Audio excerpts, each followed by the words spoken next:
Alright, so this hand I played is from the most recent live tournament I played, the 2K High Roller here at 88 Festival in Barcelona.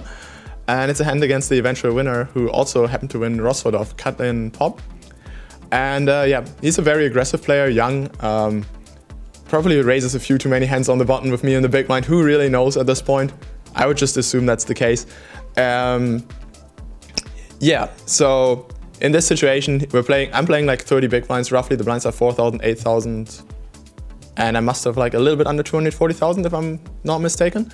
He opens the button to 18,000, which I presume was a standard at this point. Small blind folds. I'm in the big blind with king 3 of spades.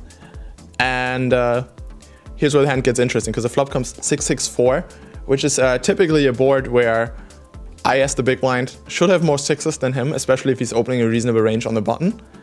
And, well, first of all, I think this is a spot I should be checking a lot, given that we can both have a couple of sixes here and there. But I also expect him to just be c-betting way too many hands here.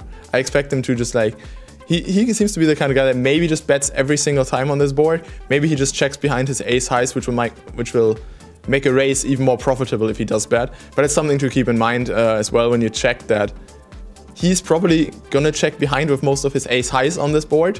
So when he bets and I come in for a raise, there's not gonna be many hands he can continue with, because it's just hard to continue. Like he's most likely not gonna continue with like 10-9 suited or something. Whether he should or shouldn't, that's a different debate. I think he probably should, but I don't think he is, which is why I made the play. So he ends up betting like really tiny, like a third of the pot.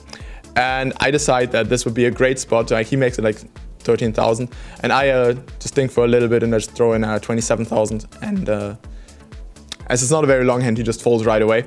And I just think that this is a situation where most people just tend to c-bet too much. Then when they get raised, they don't know what to do, and they get really uncomfortable playing their hands like backdoor flush draws on that board.